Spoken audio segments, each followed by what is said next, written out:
everyone, my name's Dr Ellie Atkins. I'm a clinical psychologist at St George's Hospital in London. I've written a series of webinars for NHS staff. They're just really short 3-minute ones that might give you a little bit of information that might be helpful at this time.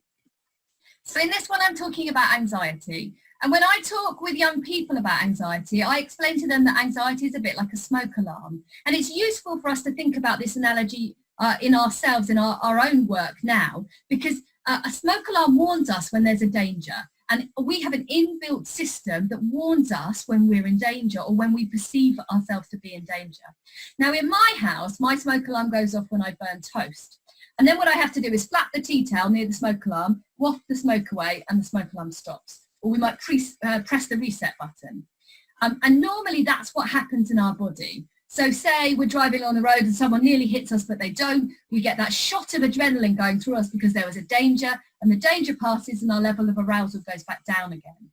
Now, the difficulty with this situation is two things. One, we can't see the danger, we can't see the virus, so we don't know when it's around, so we're in constant high alert about that.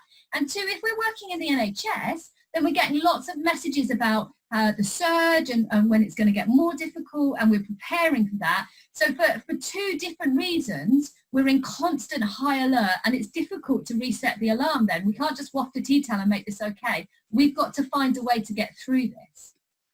Now, the thing that happens when we experience anxiety, like I mentioned, we get that shot of adrenaline. Adrenaline has quite a lot of physical effects on our body. So for example, it takes all the blood away from our stomach to send it to our arms and legs, where it perceives that we're going to need them to fight the danger.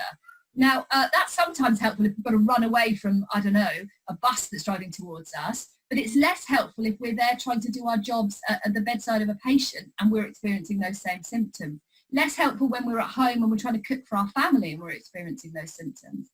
And we also get things like our thoughts racing, there's an impact on our heartbeat, on our breathing. And we know that in anxiety, we become a bit hypervigilant. Our brain focuses on the things it thinks we need to focus on to stay safe. Now that can be tricky if we're thinking about something like an illness, because we might be focusing on the very thing that we're worried about, so say that we're breathing faster, and we might misinterpret that information. So what can you do if this is you, if some of this is chiming with you? Well, the first thing is you need to notice how you're feeling and name it. When you get some of those, that shot of adrenaline, your heart beating faster, notice changing your breathing or your limbs, feeling more sweaty maybe, or your thoughts racing, notice that and name it for yourself. There's really good evidence from a lot of brain scans that they've done, lots of different research that they've looked into, that just giving our feelings a name switches us from the midbrain to the front brain, and then we can think. So I'm feeling really worried because my kids are going to school and I'm worried they're going to catch something. Or every time I see a patient, I'm really worried as to whether I'm going to get COVID-19.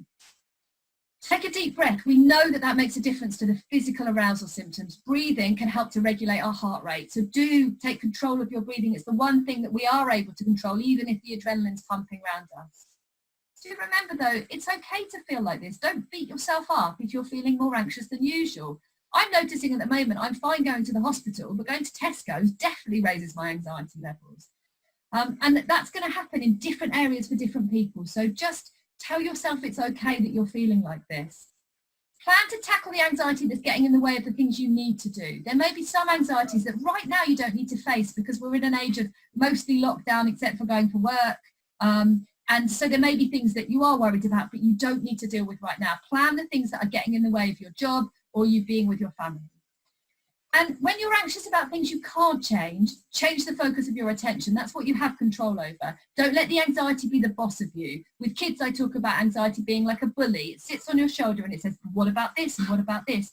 Don't listen to it because you just feed the bully then. Change the focus of your attention. Do something that's quite, that fills your mind, you know, something that you can think about, some telly that you can watch. My absolute guilty pleasure is watching The Apprentice. I love it because it's such an escape from work. My boss's guilty pleasure is watching Say Yes to the Dress. Find some TV that is nothing to do with illness and hospitals, or listen to some music that really does it for you. Do a yoga class, whatever happens, find something that works to lower your anxiety and give you something different to focus on.